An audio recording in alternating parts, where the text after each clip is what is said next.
Welcome back. We're focusing today on the latest strategies and technologies for cattle health and nutrition with the experts from Alltech.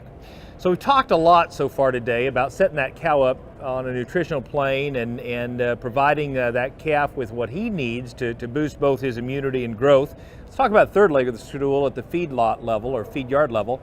What are your recommendations there? Are there some shortcuts producers are making that are costing us some money in the feed yard downstream? I think one of the opportunities that I see for my producers is to spend a little more on a receiving mineral up front. We have a mixed bag of mineral status in the calves that we feed in our yards, and so having that highest quality mineral package in those first 45 days where we're bringing those calves in up on feed certainly helps us address any deficient situations we may have in individuals, but it also helps those calves respond better to my vaccine, deal with stress, do all those things. And so I think that as an opportunity to pay off later in the feeding period is that starter mineral package. Yeah, I think, remembering that those calves when they hit the feed yard are sometimes having a limited amount of intake, and getting everything you can in every bite is important. And so making sure that mineral program is absolutely top notch, and then everything else along with that ration is A-OK is an important thing to start them off right and avoid digestive issues and all the other health issues those calves are going to face when they arrive at the yard. So mineral's not a good place to cut corners and cut costs is what Absolutely you're saying as it relates not. to health and performance long term. And one of the things that as I talk to feed yards, they tell me sometimes they just don't have the information they need to even know how to start a calf. What are the kinds of questions that you think backgrounders or feed yards ought to be asking about calves as they get them into the feed yard? I think I'm with these guys, they definitely need to ask about the plan of nutrition those calves have been on. That makes all the difference in the world. Brian brought up a good point. What if they've been in a drought? What if the water table's changed? What if copper and zinc levels in the water and in the grasses has changed? What's been the health of the cattle prior to coming to the feed yard? Have they been in confinement? Have they been treated once, twice?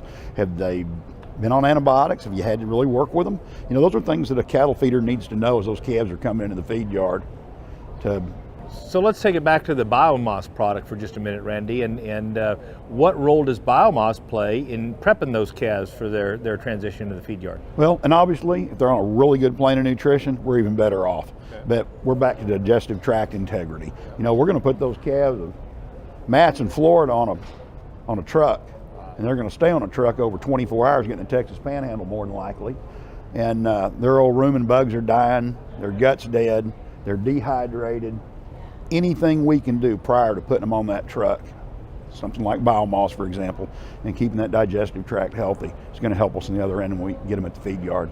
Yeah, we got some research data from that trial that they were on biomass, put them on a truck for 24 hours, brought them back, and they were on their same treatments, and biomass was, again, as effective as putting them on an antibiotic for that next 14 days after they had that shipping event. So it's great to set them up with biomass, and it's great to have it there ready and waiting for them when they hit the yard again. You betcha.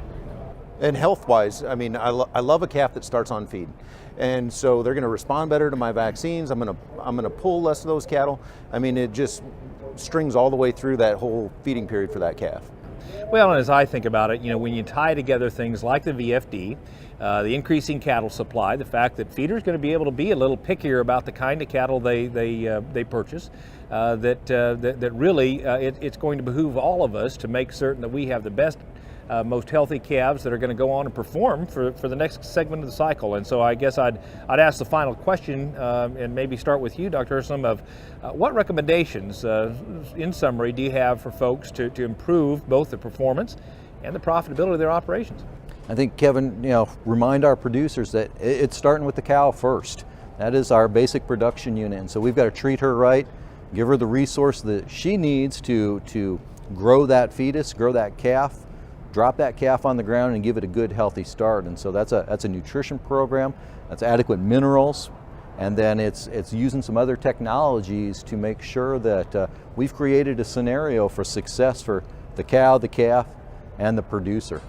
That's outstanding. What would you add, Dr. Dorsey? I'd add communication through all segments of our industry. I think is certainly important, whether you're a feeder buying calves or you're mama cow herd selling to a feedlot, asking those questions. Hey, how'd my calves do for you last year? Hey, how was calving season this year before we go buy those calves? So communication and surrounding yourself with experts. Grab a veterinarian, grab a nutritionist, and ask those questions and say, hey, what can I be doing to improve my profitability? Because each situation is going to be a little different, and where you are regionally in the country is going to change what's important to you. But seeking out those experts and finding ways to communicate through all segments of the industry is important. Putting together a top-notch team. And Absolutely. what would you add, Randy? I think these guys have pretty well touched on everything. I would just go back to looking at what we have available to us today in our industry in terms of nutrition, immunology, growth parameters, things like organic trace elements like Bioplex and Cellplex, utilizing biomass throughout the lifetime of an animal. And we're not killing these steers at 1250 anymore. That's right.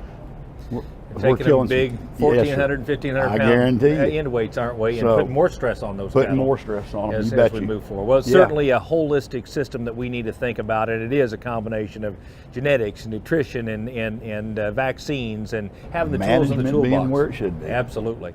Gentlemen, thank you so much for the insights you've provided. I think there's some really practical advice that we can take and use in improving our operations. So thanks for coming. Yeah, Thanks for having us. To find out more about biomass and other topics related to animal health and nutrition, visit the website bio-moss.com.